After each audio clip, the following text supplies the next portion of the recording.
he actually did it. Sean O'Malley puts down Aljamain Sterling early in the second round to become the new bantamweight champion of the world. And I'm not going to say I called it because I did predict Aljamain to win the fight. However, I was planning to make a video on how Sean O'Malley could beat Aljamain Sterling. And although that video never came out because my cat chewed my microphone cord and the replacement didn't come in time, I basically said Sean's best chance at knocking Aljo out was through his right hand, as Aljo often keeps his hands low and wide, leaving him open on the center for counters. Aljo has actually been caught similar to how Sean caught him in his past fight with Peter Yan, where Yan was able to find the right hand down the center line and actually knocked Aljo down. However, the difference between Sean's right hand he landed and Peter Yan's right hand he landed is Sean has a lot more power than Peter Yan, which goes to show that maybe if Yan had a little bit more power, he could have won that first fight, knocking Aljo out before the illegal knee ever even happened, which would drastically change the course of events. Sean and Aljo were in opposite stances, which creates the right angle to open up the power hand on both sides. Aware of this, Sean sort of posts with his lead hand, keeping Aljo at range. To counter this, Aljo steps to the outside of Sean's lead foot, opening up the left cross down the center line. Sean steps back, causing Aljo to not only overextend on his punch, but also causing the punch to just miss. He then plants his back foot while Aljo drops his hands and throws one of the best right hands I think I've ever seen that lands perfectly. From there, Sean lands some ground and pound before Mark Goddard eventually stopped the fight. I see some people questioning the stoppage, and although I probably would have let the fight keep going, I'm not upset at the stoppage. Aljo ate like 10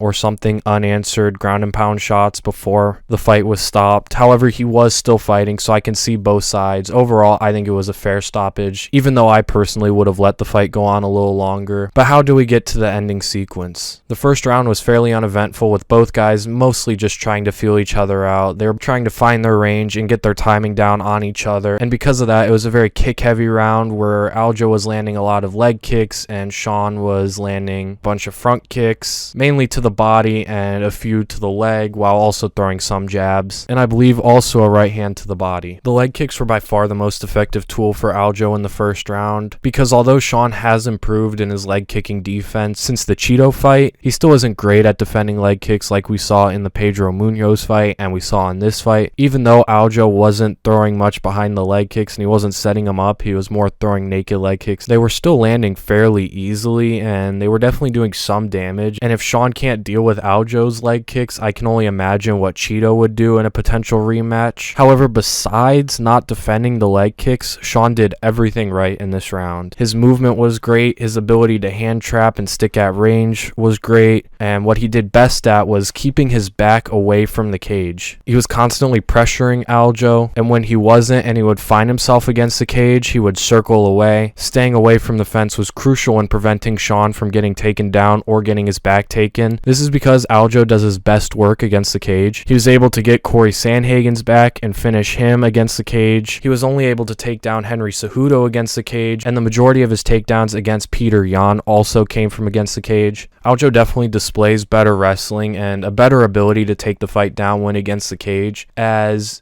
in the center of the octagon, his takedowns are very sloppy and not really set up, which allowed Peter Yan to actually defend and sprawl or simply just evade the takedowns. These takedowns get even more sloppy when shooting from a distance, and against Peter Yan and TJ Dillashaw and Henry Cejudo, Aljo could get away with shooting from outer range because those guys are much smaller than him, creating less distance he would need to cover to successfully complete those takedowns. As well, none of the guys he has fought besides sort of Peter Yan have the power to punish Aljo for his lazy takedowns. However, at the end of the first round, Aljo was finally able to get his hands on Sean. Pressuring him against the cage, Aljo was able to cut off Sean's lateral movement, shooting in for a takedown, creating contact, and getting into the clinch, where Sean actually did a pretty decent job defending the takedown. However, Aljo just getting his hands on Sean gave him so much confidence that carried into the second round, where Aljo comes out very aggressive with a body kick followed by a right hand, backing Sean up against the fence. Sean then slips, throwing a front kick, giving Sterling the opportunity to go for a takedown. Here's where Sean shows a ton of improvement improvement and development in his takedown defense since the Yan fight, as Sterling is deep on a single leg. O'Malley keeps the overhook on his right side while also controlling Sterling's right hand to defend the initial shot. Sean then lets go of the overhook and uses his right hand to move Aljamain Sterling's head to the opposite side. This opened up an opportunity for O'Malley to escape out his left side, using his hands to push down on Aljo's head and shoulder, giving him the opportunity to pull his leg out and circle back to the center of the octagon. Continuing to put the pressure on O'Malley, Aljo overextends on his left cross, leaving room for the counter right that put Aljo down. And you got to feel for Aljo, as although I don't agree with the notion that a win over Sean would make him the bantamweight GOAT, I still think Dominic Cruz would hold that title. He was definitely well on his way to becoming the bantamweight GOAT, and he is definitely one of the best bantamweights of all time. And to see him get booed like that at the end was just sad. But what an amazing performance from Sean. And after the fight, he called out Cheeto, which makes sense because he is coming off a win and it is the only professional loss Sean has on his record. And although Cheeto isn't the most deserving, as both Merab and Corey are definitely more deserving of a title shot than Cheeto, both of them are going to be out for a while with injuries and Sean wants to fight soon. I do think Cheeto makes the most sense. Cheeto's also coming off a win against Pedro Munoz, and before the Corey Sandhagen fight, he had beaten Rob Font, Dominic Cruz, and Frankie Edgar. But what a great fight that will be. As for who I see winning, right now I would lean Cheeto. He's got amazing defense and Sean does still show the weaknesses to the leg kicks, but I definitely wouldn't be surprised if Sean goes in there and beats him. As for what's next for Aljamain Sterling, he said that he was likely going to go up to 145 after this fight. If he still plans on doing that, I'd like to see him fight either Brian Ortega or maybe Josh Emmett. However, if he is going to stay at 135, then I think a rematch with Corey Sandhagen probably makes the most sense. Corey's coming off of a win, and the winner of that fight would definitely get a title shot after. But that is the end of the video. The bantamweight division is so fun right now, and because of that, I'm probably going to make a video on it soon, so subscribe for that if you are new. Like the video if you did enjoy. Follow my brand on Instagram, linked in the description. Follow myself on Twitter and Instagram, and I'll see you guys soon. Stuck in a bad dream, Hollywood rich girl stuck in my backseat.